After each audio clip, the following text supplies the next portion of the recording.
At magandang hapon sa inyong lahat mga idol, at andito na naman tayo sa ating munting channel at mag-share lang ako sa inyo mga idol ng konting idea at konting tips dahil nung simula nung hindi tayo nakapag-upload, yun nga, at nag-focus ako mga idol sa aking mga alaga at hindi lang nag-aalaga. At siyempre, at ganun pa rin na itatopic natin kung bakit hindi tayo nakapag-update doon ng mga idol. Kasi noon nga, na-stress din ako mga idol. Pero hindi halata. Ngayon, itatopic natin. Simula noon mga idol na na-stress yung aking mga alaga.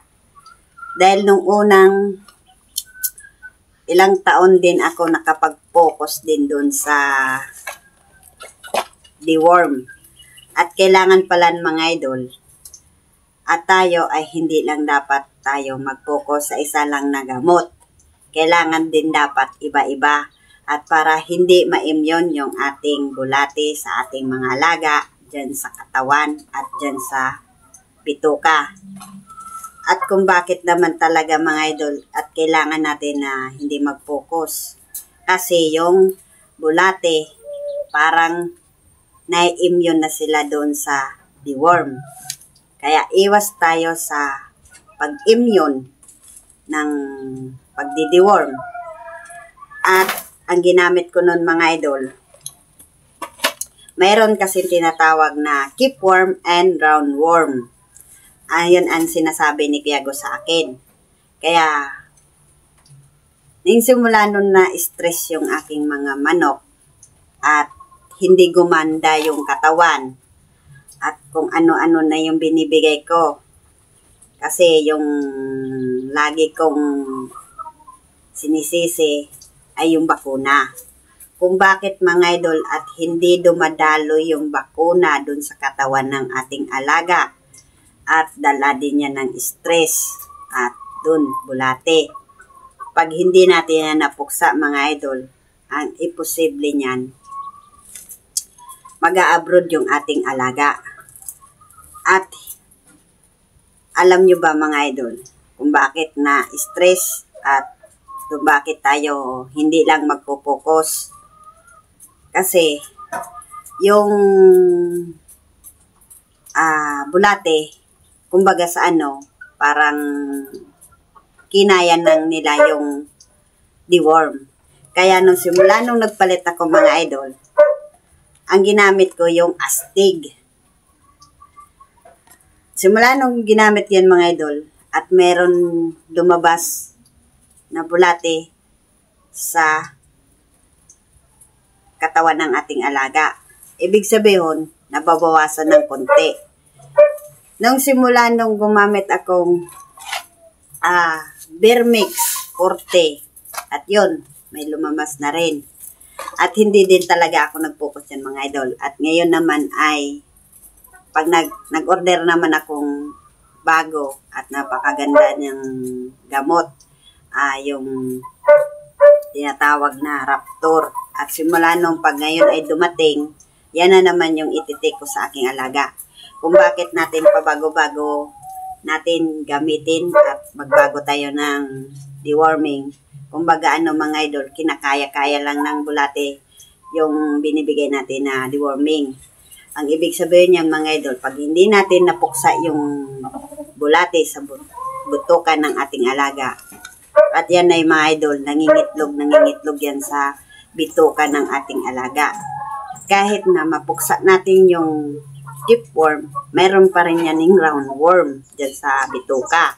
At yung sinasabi na roundworm, pero hindi natin to aalisin din yung hammer. Kailangan din yan sa lahat ng mga bulate. At pag hindi natin yan napuksa mga idol, ay yung ating alaga at namamayat.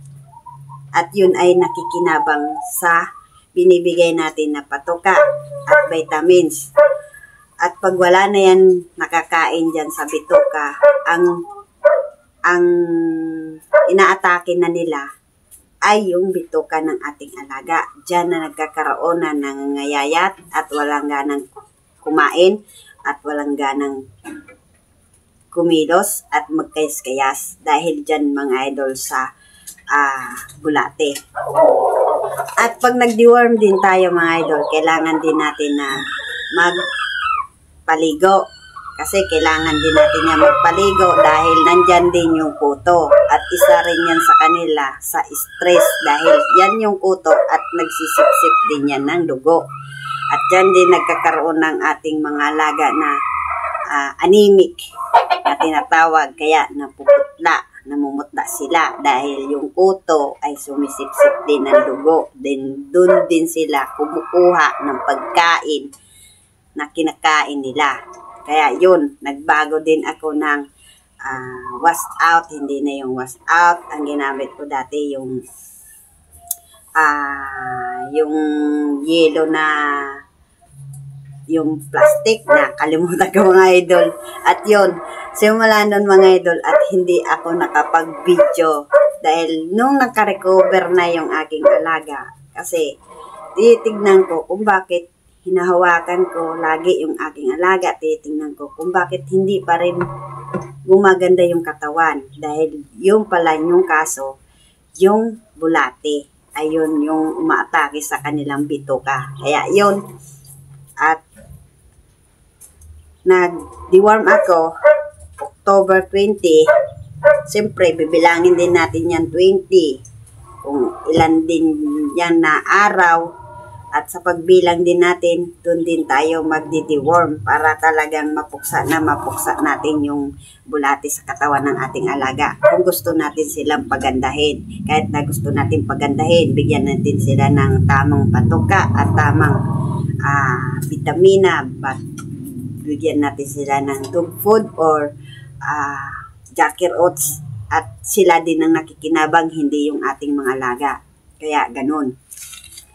At siyempre, nakukuha din yan sa ating alaga dahil tumutuka sila dyan sa area ng kanilang dyan sa square pen at may lupa. At dito sa akin kasi, wala tong damo. Pag siguro nalipat sila doon sa magandang lugar at doon makakain na sila ng mga carabao grass. At konting hante-hante lang kasi pag ganito talaga mga idol sa ating mga alaga kasi nag-alaga tayo at nasimulan na natin to. At siyempre hindi na natin to pwedeng pabayaan kasi dito tayo nag-enjoy sa umaga pa lang. At pag nagganyan nakita natin ng ating alaga na hindi maganda yung katawan, siyempre nai-stress din tayo. At siyempre magastos din, sayang din yung ating pagod kung ganyan nakikita natin na hindi maganda yung ating alaga. Kaya gawin na natin yung dapat nating gawin. At ito mga idol, base lang to sa aking experience. At hindi ko to ini-endorse. At lahat ng mga gamot dyan na ginagamit natin, approve naman talaga mga idol. Pero para sa akin, hindi lang talaga ako magpo-focus sa isa lang. Kasi ilang taon din sila nag-focus dito sa hammer. Kaya kailangan din natin na alternate na magbigay. Kaya yun, sinishare ko lang na dapat tayo ay hindi lang talaga tayo magpo-focus sa isa lang na deworming. Kailangan din natin pa iba-iba. Pag sa sisiw din, ganun din. Siyempre, sisiw pa sila, hindi pa nila kaya. At hindi pa nila to kayang itong tablet na Astig or Vermex or meron naman na powder. Ang ginagamit ko din sa aking mga sisiw ay yung bastonero. Yun. Pagkatapos nun mga idol, pag nag-take tayo ng pag-deworm, kailangan din natin na matanggal yung antibacteria flushing. At ginagawa ko din yan mga idol. At 3 days din ako nag-antibacteria. At yun ay ganon. At simulan nun talaga mga idol na ulan-init. At ngayon ay dito tayo sa aking kulungan na aking sisiw at hindi tayo nakapag-ikot dahil malakas ang ulan, maputik.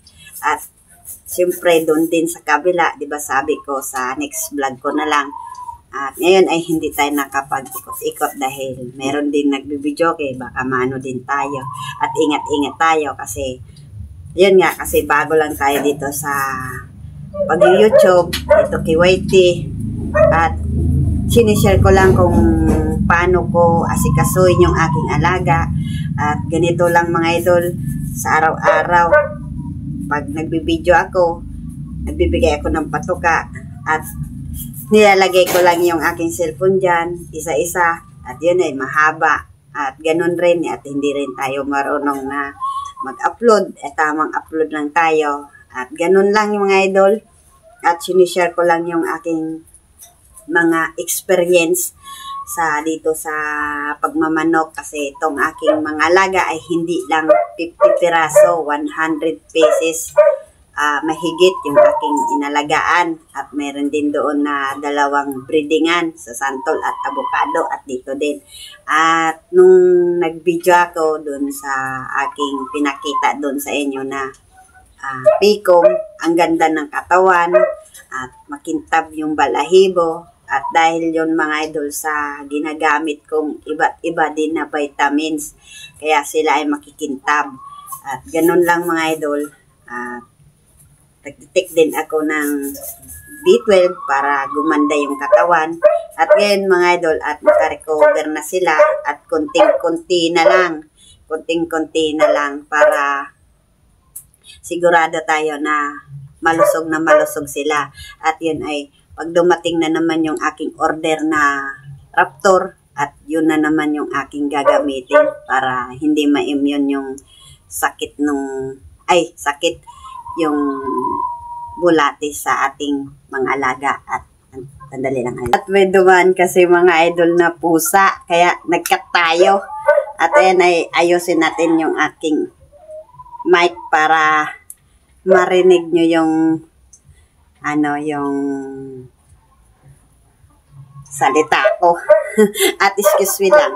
At yun mga idol, para gumanda yung katawan ng ating alaga, 3 times a week ako nagbibigay ng yung isa kong ginagamit na vitamins. Kaya gumaganda yung katawan ng aking mga alaga at shiny. At ngayon mga idol, at hindi naman tayo nagbebenta. Tamang libangan lang kasi ito ay hindi to akin. At shout out dyan sa iyo no Junior. At alam ko naman na kahit nanonood sa akin na talagang maling-mali tayo minsan kasi hindi naman tayo perfect talaga mga idol. At ito lang ay sa akin pagbibideo, nagsishare lang ako kasi kumbaga pinapakita ko lang talaga mga idol kung paano ko lang talaga asikasuhin yung aking mga alaga. At siya nakakalam nito kung anong bloodline, kung kanino lahi. At meron naman akong konti lang na idea. At na lalaman na yun, meron tayong asil, meron tayong bakre, at ayun, meron din tayong Gilmore, at meron din tayong kanaway. At ipapakita ko rin sa inyo sa susunod na vlog ko mga idol kasi nung August, meron akong dumating na stag na kanawayon. At yun ay napakaganda. At 4 yan dala dito mga idol. At yung 2 kanaway na inahin na meron din ako doon na dala din ni Ate Glenn na stag na pula. At doon din mga idol kasi yun ay wala din yung vaccine. At simulan nung ulan at siyempre lumabas yung mga lamok at doon din nagkabulutong. At ang ginawa ko doon mga idol at kaya gumaling yon, meron akong gamot na tinitik din sa aking alaga nung nagkaroon ng bulutong. At wait lang mga idol at kukunin ko. At meron din dito. At nandun sa kulungan. At yung isa nandito. Wait lang. Kukunin ko.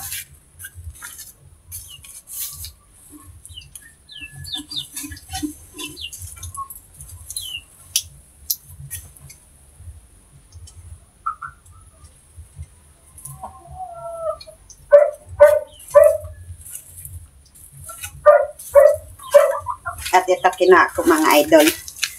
At ito mga idol, at tinitik ko sa aking alaga pag nagkakaroon ng sipon or bulutong. Kasi dito sa aking mga alaga, iba kong mga inalagaan ko kasi mayroon tayo nag-abot.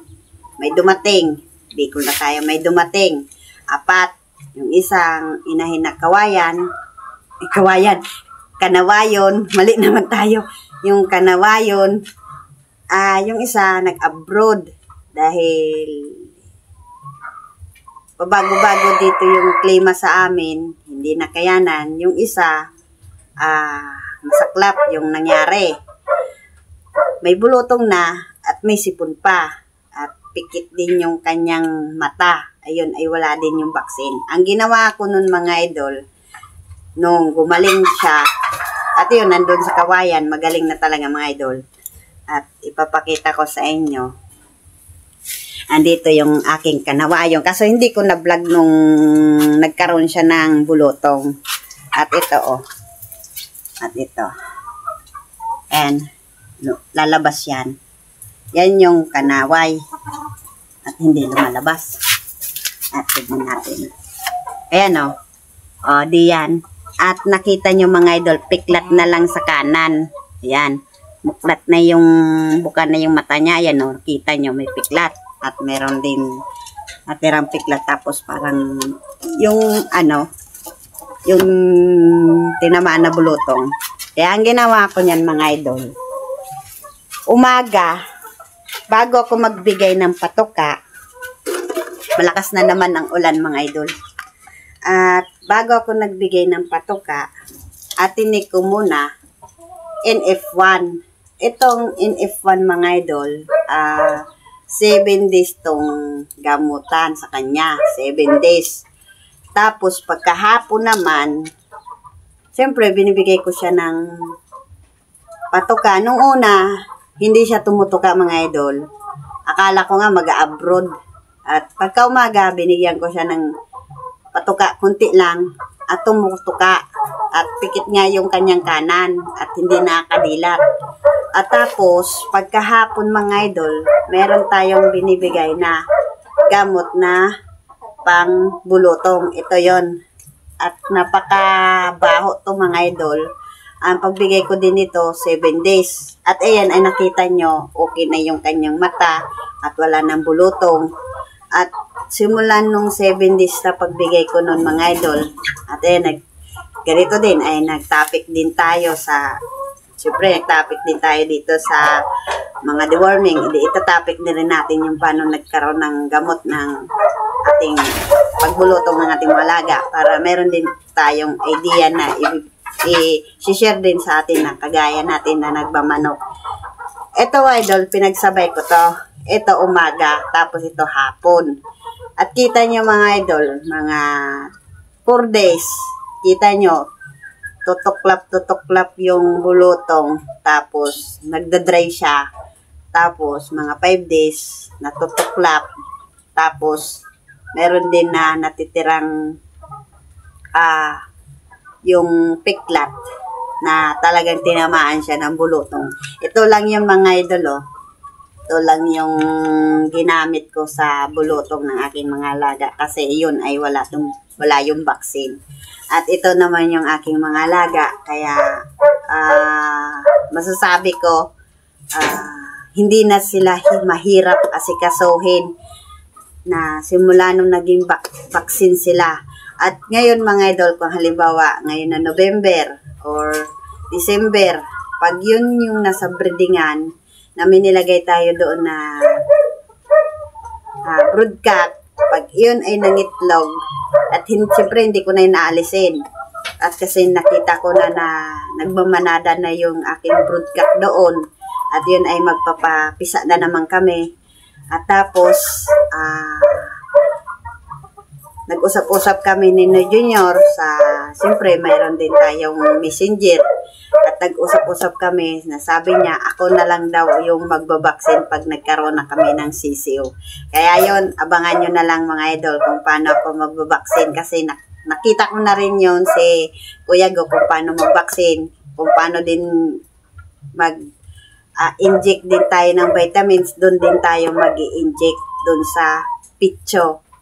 Kasi nakita ko halimbawa, una, B1, patak din yan sa mata, at patak din sa bibig. Next din, vlog, inject din dito. Tapos yun, may ini-inject din na yung parang dagom na dalawa din. Tapos kukuha ka doon sa bote. Tapos may laman din yan dito. Tapos i-inject din dito sa kilikili. Kaya yun, abangan nyo mga idol pag ako vaccine. Kaya yun, hanggang dito na lang yung aking video. Bago tayo magpapaalam, paki-subscribe naman dyan at pindutin nyo na lang ang bell button at para lagi kayong update sa aking video. At ayan mga idol, at nag-share lang ako kung paano ko naging experience to mga idol. At sa totoo lang mga idol, hindi basta-basta talaga mag-aalaga ng manok na pagka ganitong marami at magastos, at lalo na kung hindi natin alam kung paano natin asikasuhin, at hindi tayo magpo-focus sa isa lang na deworming, at paiba-iba din tayo pagdi-deworm at sa vitamins, ganun pa rin.